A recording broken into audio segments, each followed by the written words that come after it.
All right, so we're going to work here on packet E. We're in chapter 4. So this is sigma notation. Hopefully you've seen this before in science or in your pre-cal class. This should not be new stuff. So we have our index value down here, k of 1. So what sigma is telling you, you're going to put your 1 in to your argument wherever there is a k. And then the sigma symbol is telling you you're going to count up to 2, to 3, to 4 until you get to the top number. So if I evaluate and I put a 1 in, there's only a k there, and then you're going to add up all those terms. So if I put a 2 into that space, put a 3 into that space, put a 4 into that space, and sigma means the sum of those terms. So when you add up all those terms, you're going to get a 10. For part B, they changed the index to an I, so now you're going to be adding your i's, and you're going to go all the way to n. So it's going to be 1 plus 2 plus 3 plus n minus 1 plus n.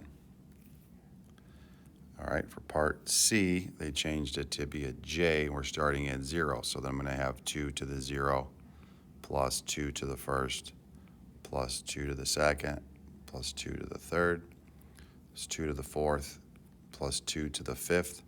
And since 5 is the upper bound there, that's where I'm going to stop. Then I can add up these values.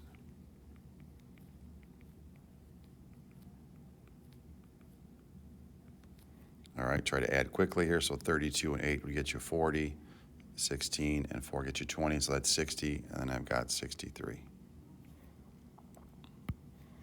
All right, now we have a k of a 1, but there are no k's there, so we're just going to have a 2, that's the first position, a 2, that's the second, a 2, that's the third, and a 2, that's the fourth, and that's where I'm going to stop. So I'm going to end up with an 8. All right, it is quite possible that they have their index in more than one location in the expression. So then I would end up with 0 over 4 plus 1 over 7 plus, let's see, I got to put my 3 in, so I'd have a 2 in the numerator, and then I would have a 12.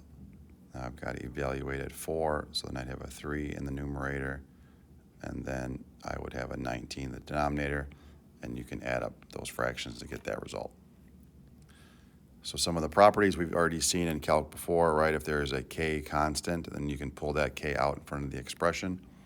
And if you have a sum or difference, then you can write that as a sum or difference of the sigmas. No different than before. All right, these 4 are going to be the rules you're going to want to know. In class, we're going to talk about different ways to show you how they come about for part A and part B, and depending on time, how far we go into that. But here I just want to go into the usage of these rules. So you're going to want to split your sigma into 2 sigma since you have the subtraction property here. And at the same time, I want to pull out that constant 2 in front of that expression so that my sigma is very basic on the inside. So for my first expression here, I'm adding up I, right? My sigma is just I. So if I go to example B there in the chart, that's the process I want to follow. So for the n that's in the chart, the n is the top number, and our top number is a 15. So I have the 2 on the outside because that's the constant 2. So my formula is going to be 15 times 16 over 2. And I'm going to subtract, and my formula when you just have a constant is example A there in the chart, and that's where you just multiply the 2 together. All right, simplify it out. So then I would have 240 minus 45, and then I would end up with 195. Okay, next example here, we need to distribute the I so that we can use our formulas above. So I'm going to have I from 1 to 10 of I cubed minus sigma I from 1 to 10 of I. And then using my rules from above, right, my I cubed is n squared, so that's going to be a 10 squared. And then n plus 1 squared over 4. And then my I is my n plus 1 over 2. And again, I'm just using the the rules here from above. So now when I simplify these, right, I'm going to have 11 squared is 121. 121 times 100 divided by 4 minus 110 divided by 2. So I know that's going to be a 55.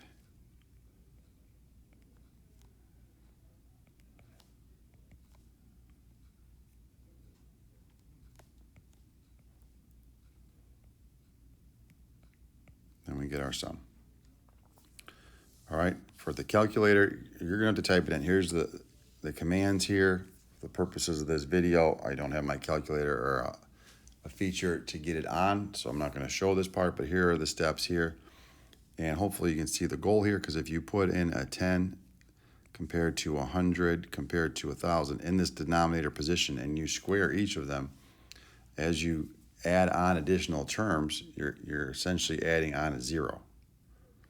Okay, it's getting smaller and smaller and smaller and smaller. So keep that in mind as you're going through your process, and we can check that together in class. All right, page 3 here. So this is where this is starting to bring this idea back to calculus here. So they want you to take your limit as n goes to infinity of s sub n, which is written here. And this format it's taken, you can kind of see this is right the I squared concept here from the previous page. It's just, okay, we're going to have these n expressions. Well, what are we going to do with them? Well, you can imagine that this back half here, this I squared position here, represents my height at some value, and this front position is going to be my delta x. So when I multiply them together, that's going to give me the area. So what is happening here when I take my limit to infinity is I'm going to have an infinite number of rectangles, because that sigma that we were talking about, where n was on the top, we're going to take this n to infinity. So that's saying that my number of rectangles are going to go to infinity. So when we do that for this expression that we have here, all right, we're just going back to our normal rules here. So I have my cubic on the bottom, and if I decided to expand this numerator here, right, I would have 2n cubed. So my cubes are tied, right? Tie goes to the coefficients. So then my coefficients, right, I have 64 times 2 over 6, right, because this will be multiplied by the 6 in the denominator. So if I simplify, I'm going to have 64 thirds. All right, that's going to be my sum there. All right, so now they're asking us to go through this limit process, and this is really why I made the video, to make sure that we're understanding this process. And in class, I went too fast on an early release date, so I wanted to make sure we had good evidence of what to do. So if we're going to go with the concept of s sub n here, of my sum, well, let's just keep the y, big deal. Or let's actually go to f of x. Okay, because f of x is a little bit easier to talk about than y, just because it is my expression. So this is my graph, right? This is my 1. So if I go from 0 to 3, 3 is my upward bound, 0 is my lower bound, right? There's my x-axis, here's my upper bound. This is the area we're trying to find. So you can imagine, right, if we have left or right, let's use right bound just so you can see it a little easier. So if we go right bound rectangles, right, we're going to be our over approximations across the board. It just depends on how many we want and where they're going to be located. Okay, so then if we're looking at our rectangles and we're talking about our delta x, right, you're going to take your interval and subtract, and you're going to say, well, how many rectangles do I want? Okay, so we're going to say that's n. So then I have 3n rectangles. All right, so then what's going to end up happening now? So then if I'm looking at, let's say here, this third rectangle that I have drawn, well, I know the width of the first one is 3 over n, the width of the next one is 3 over n, the width of the next one is 3 over n. Well, that's just telling me the width. Okay, that's not telling me what function value I'm going to put in, because this is a graph of my function, x squared plus 1. I'm not going to take 3n and evaluate it into all of the functions. Okay, so I'm going to have to start at 0, right, because that's my first data point, add 3n, add another 3n, add another 3n, add another 3n, and keep adding 3 n's until it adds up.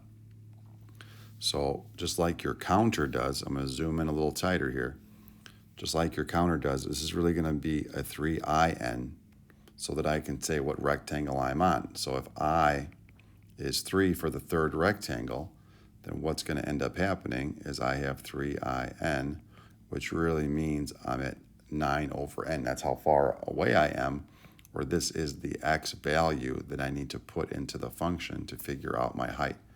So my coordinate pair then would be 9n comma f of 9n, right, by me putting that into the expression. This would be for the third rectangle, a representative rectangle. Okay, so then that's all going to come together here on what we're doing. All right, so then if we're thinking, right, my area is my base times my height, and my base is really represented as my generic 3 over n here. And for me to figure out my height, yes, it's f of x, right? That's my function that's going to dictate the heights, but I'm not going to evaluate at an x. X just tells me all of the possible choices. So what am I going to evaluate at? Well, I'm going to have to evaluate at that 3 over ni. All right, so let's put this into a situation here. So then if we have I squared plus 1, this is all for my heights now, don't forget. So whether we start at 0 or start at 1, it really doesn't make a difference. Okay, but for the idea of our quadratic, I think it makes more sense for newcomers here to start at 0. So if I start at 0 and I have my 3in value, right, that means if I is equal to 0, let's make a chart. I think a chart's going to be a little bit more suitable for this example here. So I have my I have my 3i over n. So if I is 0, then I know that this portion is going to be a 0, right? I'm putting in a 0 into my function. So if I put a 0 into my function, right, aka f of 0, f of 3i over n, we're going to put it over here. So then my function output is going to be a 1. All right, well, if I look back over here at my chart here, right, if I put a 0 into this I right now and square it and I add 1, well, yeah, my height is going to be a 1. It works out to be this same idea that I thought. So now if I go over to rectangle number 2, okay, that means that I'm at I of a 1. This is, I guess, if you want to call it your 0th rectangle, then this is my first rectangle. However you want to word that, it doesn't matter. Just in terms of my next rectangle to the right has to be my I of a 1. I'm moving over one space, so I'm going to put a 1 into there. So that means that my x coordinate is really 3 over n. So now I have to take this 3 over n and evaluate into my expression. So then I would have 3 over n squared plus 1. Okay, then we go over to the next rectangle. So I have a 2 in there. So now I'd have to put a 2 in for I. So now I would have 6 over n squared plus 1. That would be my output because it's going to keep walking the line. So that is why when we are writing in for inside my function, the I is going to need to be in there. So this is really my input into that function. Well, if that's my input into the function, this is what I want to put into the x to help me evaluate my sigmas. All right, so then if we're thinking my sigma now, and again, if you want to put 0 or 1, it really doesn't make much difference. It's kind of, if you're going to use the left side of the rectangle or the right side of the rectangle.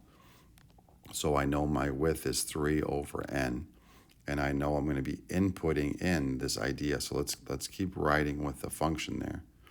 We're just going to add in the sigma for this step. And now I'm going to have my equal sign, right? We're going to have linkage. My width didn't change. Now, instead of using the F notation, I'm going to actually use what we have here. So that means I'm going to need to multiply. So I'm going to have my 3 over n I squared plus 1. All right, well, this is all fine and dandy. So with our sigma rules that we already talked about, right, if you have some sort of k multiplier, you can pull that out in front. Well, since I is my index value, n is not. So then n is really just some sort of random multiplier. So I can pull out the 3 over n. That's not going to affect anything. So I still have I of 1 to n, and then I still have 3 over ni quantity squared plus 1. And just like we did before, let's clean it up so that it's easier to use our sigma rules, because we only have 4 sigma rules, and they look pretty clean. So let's make sure that we can get down to that level so it's sort of that plug and chug mentality with the formula. We're not going to overthink it. So now if I expand what I have there, right, it's really 9 over n squared I squared. All right, so now, again, I can take out the 9. So I have 27 over n cubed, I from 1 to n, of I squared plus, okay, now what I'm doing here, I'm splitting up the sigma into 2 places. Well, this 3 over n was also here for the 1. So the 3 over n is going to stay in front of my sigma when I talk about the 1. It doesn't change at the 27 because the 9 over n squared wasn't there. So just like the example before, like we had that n squared, or sorry, n cubed in the denominator at 64 over n cubed, and we said that was our delta x. That's how that's coming about. So now I have my 27 over n cubed. So when I simplify the sigma, right, my I squared simplifies to n plus 1, 2n plus 1 over 6, and I'm going to add that to 3n. And again, if we just have a constant here, right, it's going to be the constant multiplied by your highest index value, so it's going to be an n. Okay, so if we start cleaning this up here, right, then now my n's are going to simplify in the back there, so I'm just going to have a plus 3. So now I'm looking, I have a cubic in the denominator, and I can see I've got a cubic in the numerator. So again, if it's a tie goes to the leading coefficient. So I'm going to have a 27 on the top, I'm going to have a 2 on the top, and I'm going to have a 6 in the denominator. So again, I can simplify. If I take a 2 out, that guy's gone, I'm left with a 3. If I take a 3 out, that guy's gone, I'm left with a 9. So then my final answer is a 12. So the big takeaway here for this whole setup is really the concept that you need to put in your width with your eye, like considering the idea of as you're going down that graph of x squared plus 1, and you're creating those rectangles, that you are using that next rectangle, you're moving down that x-axis. In order to do that, you've got to keep counting. You can't just use the same value going through, because then if you're treating this like a function, then you're going to get the same output. So you're not actually moving along the different heights of that graph. All right, once that part sets in, the rest of it is pretty good. All right, that's our part E. Thank you.